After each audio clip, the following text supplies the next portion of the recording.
Hello there everybody, Sam's Trains here and welcome back to the railway. Today I'm reviewing a brand new model by Bachmann.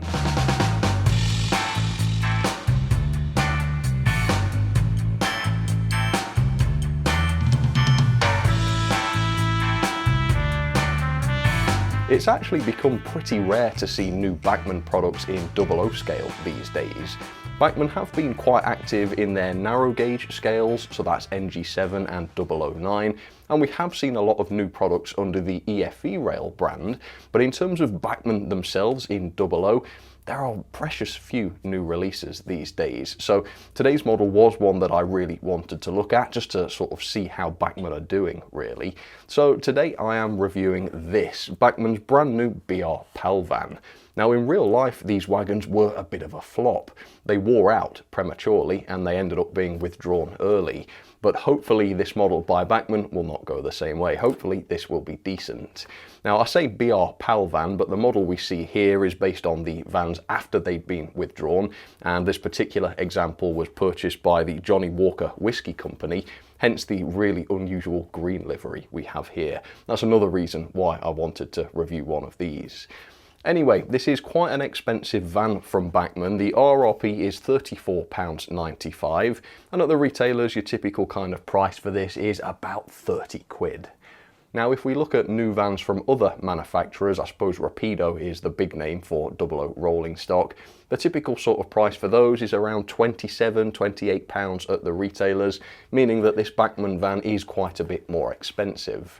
Now I don't mind expensive models per se, but when you buy a new van that costs more than new vans from other brands, you would expect that van to have some pretty impressive details and features, and I do indeed. So hopefully this will be a good model. Let's see what Bachmann are doing at this point in time. Let's see what their new output is like. And if you'd like to try one of these as well, I do have affiliate links down in the description. Right, let's take a look. Alright, the Palvan, and I don't think Bachmann have ever produced a Palvan before. In fact, has anybody? I can't remember seeing another Palvan ready to run, at least not in recent years, so this may well be a first in 00. I suppose up until now there's probably been limited appeal for something like this, given that they didn't really succeed in real life. But anyway, it's here now. Let me show you the end of the box. So this one is 38-954A. It is the BR-CLV Palvan Johnnie Walker Whiskey, and it is in the green. Now this is a bit of an oddball livery, isn't it? But there are some other standard ones available, so do check out the range if you're interested. Anyway, let's open this up. No messing about today. I can see that we've got instructions with this, so that hints at some sort of complexity, doesn't it? Although it may just be to do with fitting accessories, and it does appear to be. Alright, so the 20-ton pallet van or Palvan accessories, yes, so this is quite useful actually. It just lists what accessories you've got and where they go, so that's pretty good. And that's all she wrote. So let's have a look at those to start with then, shall we? These are taped to the top. And there we have it. So they have instanter couplings, but they're just static, moulded instanters. They're not real chains, they don't move. That seems a bit naff, doesn't it, for a brand new super expensive model? Yeah, a bit surprised at that really. And then we've got the pipes that you can fit on if you want to. Yeah, very strange. Okay, hopefully that doesn't set the precedent for the rest of the model then. Right, let's open it up. At least it's got the instanters, I suppose. And there it is. Yeah, nice grey roof on there, which looks fairly normal in contrast with the rest of the livery. Right, let's lift it up. Any weight to this? Yeah, it's not too bad actually. And actually, I really like the livery on this. The colour is great and it's really got a bit of a shine to it. So you would expect that sort of finish, at least in pristine condition. And then of course you've got the Johnnie Walker logo on the side, which appears to be printed onto a separate part. Just like in real life, that was a sort of separate piece with the logo on there. So yeah, it looks great. At the moment, I'm not seeing anything that would explain why this is even more expensive than a typical Rapido van, but I'll take a much closer look at this and report back on exactly what this offers in just a second. For now though, let's have a little bit of background on the Palvan in real life. The BR pallet vans, or Palvans for short, were built during the 1950s and 60s, and they featured unusually wide 8.5-foot doors which were large enough to allow pallets to be loaded inside. Almost 2,500 of these wagons were built in total, but many didn't last long in service due to uneven wear, possibly caused by uneven loading due to the positioning of those doors. Nevertheless, the Palvans generally survived in service until the 1980s, although today you'll mainly only see them at heritage railways, where a number have been preserved in various conditions. They're also quite easy to recognise thanks to their unusual design and the massive doors on the side. So there it is, Bachmann's brand new Palvan, and right off the bat, I'm not best pleased with this. Now, before I go in on this, I do want to say I think this is really all rolling stock needs to be. I'm not entirely convinced that wagons need loads of different special features and such, but that's not really the point here. The point is I paid £30 for this wagon. Now, you want to give me a basic wagon with fewer features than competitors' wagons for 20 quid, then yes, that's absolutely fine, but this cost 30. I feel like at that price I have paid for features that I have not received here, and I am quite knocked about it because so many manufacturers these days are producing new tooled items that are absolutely insane, and here we have Bachmann outpricing them but delivering a model that is significantly less impressive. And I'm going to put my money where my mouth is and tell you exactly why I think that. So first of all, plastic construction. Everything I can see here, except for the wheels and a few details, is made of plastic chassis, etc. That makes this wagon lighter than the much smaller Rapido gunpowder vans, just to give you some idea. I'm not keen on the structure of this wagon either. Look at the huge gaps between the buffer beam and the body. And also the struts coming down from the body, these are supposed to be sort of bolted or riveted onto the buffer beams, yet here we've got massive gaps around them, which is just unrealistic. That's not how the Palvans really looked. So it doesn't even look that great in areas. Then there's the lack of features. So first of all, it's got no bearings on the axles, and as you can see, the wheels are quite stiff here. Now, generally, I'm not entirely convinced that rolling stock really needs to have separate bearings, but here they might have helped because the axles are stiff, and again, this costs more than your typical Rapido vans. All of those do have bearings, so should this not, given that it costs more? Then we've got no opening doors, these doors are just fixed, no sprung buffers. Again, Accurascale's newly announced China clay wagons, they have sprung buffers and they're about the same price as this, despite having many more features besides just the sprung buffers. And not to forget those cheap static instanters. I think real chains are very much the norm with rolling stock these days, particularly expensive rolling stock. So the wagon is fine, it looks okay, it is very light on features, but it's not worth £30. Come on, Bachmann, you need to realise you're not the only manufacturer out there. Look at what else is being done for £30 and realise this isn't good enough. Visually though, apart from the odd structure of the thing, this does look absolutely fine, and it's relatively complex in its detailing. Let's talk about the livery then. I do like the finish, so that is one good thing. And it's not a desperately complex model in terms of decoration, but what is here has been done nicely. As you can see, we've got the number here, one or two little prints. Of course, we do have the separate board with the Johnny Walker logo on it, which is pretty cool. That's well done. And then I guess apart from that, the only thing is the brake handle that has been picked out in the white. But like I say, it's more the physical detailing that is quite complex on here. So we've got the little handrails on the doors. Those appear to be wire and separately fitted. We've also got these little brackets here. I believe those are to keep the doors open. Those are separate parts as well. We've got this little board here, which I assume on other liveries may contain some printed detail on it. Not to forget the moulded detail, which does look pretty good to be fair, especially around the doors where there's all this riveting and such. So yeah, a fair number of separately fitted parts. Detail-wise, I would say this is certainly acceptable. The underframe is alright as well. As you can see, we've got a representation of the wagon structure, although I would say I've seen this done better on other models. But the axle box detailing and such, this is all fine. And we do have the full brake rigging as well, including the brake cylinder on this side. So yeah, it's all absolutely fine. And like I say, I think this is all a wagon needs to be. Does every wagon on your layout need sprung buffers? Do we need opening doors? Do we need separate bearings? Well, no, not really, but like I say, then I don't expect to be paying £30 for a model that doesn't have any of that.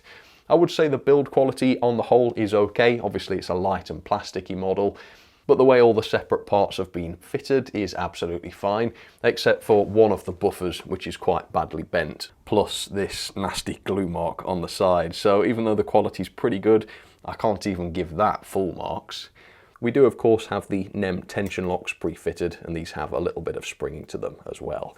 So there you have it. I think that's pretty much all this wagon has to offer. Like I say, if you really want a Palvan, this model is fine. You know, it's produced to modern standards for the most part, except for this. Oh my goodness. But ultimately, I don't think it's worth the money, and Bachmann had better hope that no other manufacturer is planning a Palvan, because it would be very easy to beat Bachmann on price, and very, very easy to beat them on features. So yeah, better keep those fingers crossed, Bachmann. Anyway, let's see how this performs. I don't have high hopes because, like I say, on my example at least, the wheels are extremely stiff, which is not great for such an expensive model, but we shall see. Hopefully it will prove me wrong. It won't, but hopefully it will. So here's today's test setup. I've chosen the Bachmann 03 shunter for today's loco, and I've set up a few other bits and bobs of rolling stock just to make up a train. Right, let's start by talking about the free rolling test, which went exactly as you knew it was going to go. Couldn't get the wagon to sustain a roll, unfortunately, which is a fairly fundamental failure, I think, for a piece of rolling stock. Now, it's not the brakes touching the wheels, because when I pull the axle boxes out slightly, the wheels become freer. So it's something to do with the axle boxes. Whether all of these models are affected or whether mine's a one-off, I couldn't say. I've only got this one. But one of the wheels is worse than the other on my example, so possibly there is some inconsistency there. But yeah, not very free rolling, so perhaps the bearings would have helped this one after all. Anyway, let's back up and test the couplings. Usually Bachmann do get this right at least, so let's see if they did. Yep. Yeah, that looks perfect, doesn't it? Yeah, no problem. And with that, let's back this over the points. We'll do the points test first today, and just make sure that it's okay over the tight second radius points. Here we go. All right, and we're only paying attention to the Palvan, of course, so if anything else cocks up, I'll just take it off. Well, that looks good, doesn't it? All right, and forwards a bit faster. I'm not expecting to see any issues. The wheels may be stiff, but they're not wobbly, and Bachmann are usually pretty good for gauging. Yeah, that was perfect. So points test, no issues. Here it goes around the layout then. Let's just make sure it's okay on all the curves and such. That's fourth radius right there. And then second radius coming up now. Usually Bachmann are fine for this sort of thing, but it's worth testing. And yeah, absolutely fine. So I would say then the stiffness is the only operational issue I've come across. No excuse for that really in this day and age, but at least every other aspect of the performance is fine. So yeah, it's a good looking wagon, unless you look too close. Sorry to keep mentioning it, but you know, for so much money, something like that is really, really unusual to see, and it's something you can't unsee either. But yeah, for the most part, it looks okay. I think my main issue with this is that it's a very, very basic model, and that's absolutely fine. That's all rolling stock needs to be, but it's therefore not worth £30, quite obviously to me. But obviously that's just my opinion. I mean, perhaps you do think this is a £30 plus model, and that's absolutely fine. If you do, please do comment down below and let me know your thoughts on this. And equally, if you think this is too expensive as well, and you've got any thoughts, again, feel free to pop those down in the comments. But yeah, it's absolutely fine. It's not a bad wagon. And if Bachmann had made this 20 quid, I would probably be making this a more positive review. But as things stand, I can't really do that. I've seen what other manufacturers are capable of. I've seen what sort of models can be produced for less than £30, never mind more than. And this, to me, is falling a little bit short. But otherwise, you know, it's fine. It looks good. It's nice to see a Palvan in 00. And for the most part, it does work okay too. So if you really want one of these and you've got a lot of money, yeah, sure, I could recommend this. All right, let's have some ratings then for Bachmann's new BR Palvan. And yeah, overall, while I think the wagon is fine, I'm not that impressed with it in terms of ratings. So the level of detail for me is a 3-star. Now on the plus side, this is a well-painted model, not really going to say anything about the decoration, and it's got quite a few detail parts as well. I like the separately fitted handrails and other details around the door. It's a relatively complex model where that's concerned, but we've got the buffer beams which really don't look good, particularly where that bracing comes down from the body and you've got massive gaps around it. That's just not of an acceptable standard for a brand new and expensive piece of rolling stock. Why they settled for that design, I don't know. We've also got no sprung buffers, we've got very sort of feeble looking moulded instanter couplings, and no special features like opening doors and that sort of thing. So detail, best I can do, 3-star. Performance though, apart from being a stiff runner, is absolutely fine. So it couples fine, it handles curves and points without any issues. It's not very free rolling though, and as I often say, a wagon doesn't have to do a whole lot other than just roll freely, and when an expensive model can't even do that, I think we have an issue here. So 4-star, not 100%, but otherwise absolutely fine. Quality then is a bit of a mixed bag as well. Generally the build quality is pretty good. There's quite a few small parts that have been fitted to this and they've been done quite well. However, the construction is mostly plastic, the wagon's not that heavy, 39 grams. It doesn't have any bearings on the axles, which is a pity for this price. It's also got a bent buffer, maybe that happened in transit due to the packaging, maybe it happened at the factory, and there's visible glue on the side of the body. Well, there's no doubt that happened at the factory. So I think 3 is right on quality. Value for money then, how is this a £34.95 RRP model? It makes no sense, and I bought this for £29.70. Now your typical new tool Rapido van is £27.95, and most Rapido vans are heavier than this. They do have the bearings so they're freer rolling, and I've never seen such an unrealistic buffer beam on a piece of Rapido rolling stock. Plus Oxford Rail have just announced a new run of their banana vans for £16.95 at the retailers. What about this Palvan justifies almost double the price of the Oxford van? Yes, there's a few more separately fitted parts on this, but double the price? I'm not convinced. So 2-star, very poor value for money. If you're just looking for a BR van and not specifically a Palvan, there's plenty of better value vans that I would recommend instead. So overall that is 5.60 out of 10, and yes, that is a fail. Massively high price, lacking in detail and features, and imperfect performance and quality. I think overall this is a fail, as much as this model does have some good points. And into the logbook it goes, where it is last place unfortunately, which is very surprising to see for a new piece of rolling stock. I have to say though, if this had been sold for a more sensible price, if Bachmann had charged what this was worth, and that's £20 to £25 at the most, then I think I would have rated this much higher and it would not have been a fail. So there you have it then folks, that was my review of the Bachmann Palvan. Yeah, I think taking into account what else is available in 00, other new vans that have come out over the past few years, this is lagging quite far behind those. So all in all, I don't think this is a model I would recommend.